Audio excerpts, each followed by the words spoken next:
अस्सलामुअलैकुम। आज हम साइंस की दुनिया में एक बहुत ही दिलचस्प सफर शुरू कर रहे हैं। मैं हूं मोहम्मद काशिफ और मैं हूं आपका साइंस टीचर। और आज हम साइंस का बिल्कुल पहला यूनिट शुरू कर रहे हैं जिसका नाम है इकोसिस्टम। ये एक इतना मज़ेदार और ज़रूरी टॉपिक है क्योंकि ये हमें सिखाता है कि हमारी पूरी दुनिया, हमारे इर्द गिर्द की हर चीज़ आखिर काम कैसे करती है। तो चलिए सीधा टॉपिक पे आते हैं। आखिर इकोसिस्टम की बुनियाद क्या है? सबसे पहला और सबसे अहम सवाल, आखिर ये इकोसिस्टम होता क्या है? ये लफ्ज़ शायद सुना सुना लग रहा हो, लेकिन इसका असली मतलब क्या है? चलिए इसको बिल्कुल आसान तरीके से समझते हैं। सोचिए, इकोसिस्टम एक ऐसी कम्युनिटी है, एक ऐसी जगह जहां पर जिंदा चीजें और गैर जिंदा चीजें एक दूसरे के साथ रहती हैं।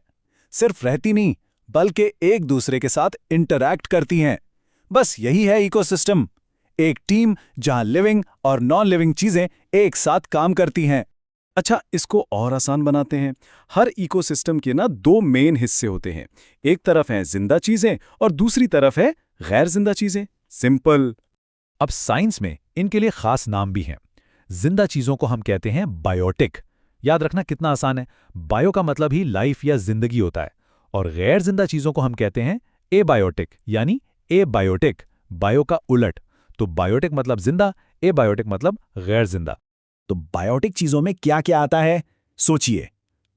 बिल्कुल, पौधे, जानवर, छोटे छोटे फंगी जैसे मशरूम्स, और हाँ, वो इतने छोटे बैक्टीरिया भी जो हमें दिखते भी नहीं हैं।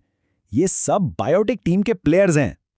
और एबायोटिक टीम में कौन कौन है? वो चीजें जो जिंदा तो नहीं, लेकिन जिंदगी इनके बगैर मुमकिन ही नहीं, जैसे सूरज की रोशनी, पानी, मिट्टी, हवा और गर्मी सर्दी यानी टेम्परेचर। इनके बिना तो गेम शुरू ही नहीं हो सकता। अब सबसे मजे की बात, ऐसा नहीं है कि बायोटिक चीजें अलग हैं और एबायोटिक अलग। असल कहानी इनके मिलकर काम करने की है। यही तो इकोसिस्टम का जादू है। ये सब एक दूसरे पर डिपेंड करते हैं।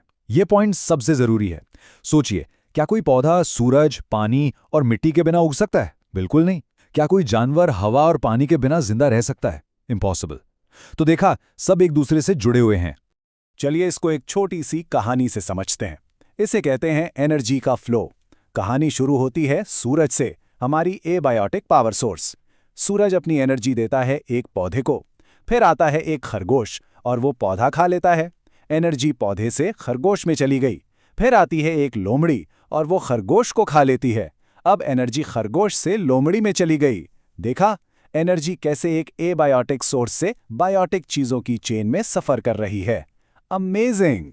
तो सवाल ये है कि ये सब जानना जरूरी क्यों है? क्यों पढ़ रहे हैं हम इस बारे में? इसलिए क्योंकि हर इकोसिस्टम एक बहुत ही नाजुक बैलेंस पर कायम है। ये एक जेंगा टावर की तरह है। अगर एक भी ब्लॉक गलत निकाला तो पूरा टावर गिर सकता है। जरा सोचिए, अगर किसी जंगल से सारी शहद की मक्खियां गायब हो जाएं तो क्या होगा?